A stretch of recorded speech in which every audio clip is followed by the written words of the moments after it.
ஆண்டவரும் இரட்சகருமாகிய இயேசுவின் நாமத்தில் மறுபடியும் உங்களை அன்போடு வாழ்த்துகிறேன். இந்த சிலுவையின் ஆசீர்வாதங்களை குறித்து தியானிக்கும்படி ஆண்டவராகிய கர்த்தர் நமக்கு உதவி செய்து வருகிறார். இன்றைக்கு 10வது நாளாக ஆண்டவர் நமக்கு தருகிற வார்த்தை சங்கீதம் 91:10. ஆகையால் பொல்லாப்பு உனக்கு நேரிடாது, வாதை உன் கூடாரத்தை அணுகாது. ஆம் பிரியமானவர்களே, இயேசு சிலுவையிலே சிந்தின இரத்தத்தினால் வாதைகள், பொல்லாப்புகள், தீமைகள் நம்மை அணுகாமல் ஒரு தெய்வீக பாதுகாப்பு உண்டாகிறது என்பதை வேதம் சொல்லுகிறது. யாத்திராகமம் 12ஆம் அதிகாரம் 13ஆம் வசனத்திலே, நீங்கள் இருக்கும் வீடுகளில் அந்த இரத்தம் உங்களுக்காக அடையாளமாய் இருக்கும். அந்த இரத்தத்தை நான் கண்டு உங்களை கடந்து போவேன். நான் எகிப்து தேசத்தை அழிக்கும் பொழுது அழிக்கும் வாதை உங்களுக்குள்ளே வராதிருக்கும். இந்த வாதையிலிருந்து, தீமையிலிருந்து, சோதனைகளிலிருந்து, வேதனைகளிலிருந்து, அழிவிலிருந்து நம்மை விடுவிக்கிறது தான் அந்த இரத்தம். ஆம் பிரியமானவர்களே, ஆட்டுக்குட்டியின் இரத்தம் அன்றைக்கு இஸ்ரவேல் ஜனங்களுடைய வீட்டின் நிலைக்கால்களிலே பூசப்பட்டிருந்ததை பார்த்த சங்கார தூதன் அந்த வீட்டை அணுகாமல் விலகி போனான். அதே போலதான் இயேசுவின் இரத்தம் நமக்கு சிந்தப்பட்டிருக்கிறது.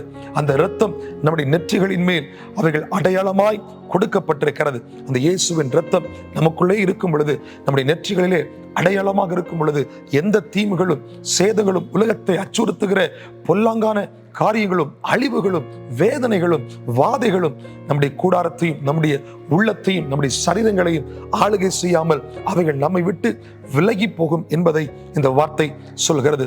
ஆகையால் பொல்லாப்பு உனக்கு நேரிடாது, வாதை உன் கூடாரத்தை அணுகாது.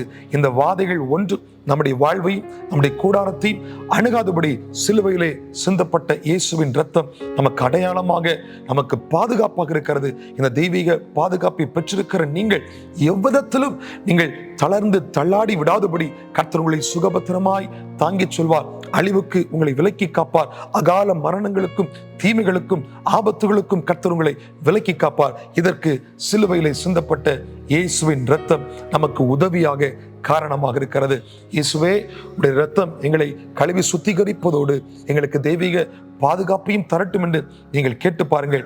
அந்த இரத்தம் உங்களுக்கு தெய்வீக பாதுகாப்பை ஒவ்வொரு நாளும் தந்து உங்களை வழி நடத்தும். அந்த இரத்தம் உங்கள் மேல் அடையாளமா இருக்கும் பொழுது உங்களுக்கு தீமைகளை கொண்டு வர நினைக்கிற எந்த சத்துருவின் வல்லமைகளும் உங்கள் மேல் ஆளுகை செய்ய முடியாது. உங்களை அழிக்க நினைக்கிற, உங்கள் வாழ்வை அப்படியே புரட்டி போட வேண்டும் என்று துடியாய் துடித்துக் கொண்டிருக்கிற சத்துருவின் வல்லமைகள் ஒன்றும் உங்கள் வாழ்க்கைக்குள்ளே நுழைந்து விடாதபடி இந்த இயேசுவின் இரத்தம் ஒரு தடுப்பாக, ஒரு பாதுகாப்பின் மதிலாக இருக்கிறது என்பதை நீங்கள் மறந்து போக வேண்டாம். சோதனைகள் வரும் பொழுதெல்லாம் இயேசுவின் இரத்தம் ஜெயம் என்று சொல்லி பாருங்கள். உங்கள் நெற்றிகளிலே பூசப்பட்டிருக்கிற இயேசுவின் இரத்தம் சோதனைகளுக்கும் வாதைகளுக்கும் தீமைகளுக்கும் உங்களை விலக்கி காக்கும். நீங்கள் சுகபத்திரமாய் நீங்கள் வாழ்வதற்கு இயேசுவின் இரத்தம் உங்களுக்கு உதவியாக இருக்கும். இந்த வார்த்தையின்படி கர்த்தர் உங்களை ஆசீர்வதிப்பார். தொடர்ந்து எங்களோடு நீங்கள் இணைந்திருங்கள். தொடர்ச்சியாய் கொடுக்கப்படுகிற வார்த்தைகள் உங்களுக்கு பிரயோஜனமாக ஆண்டவர் மாற்றி தருவார். God bless you. Amen.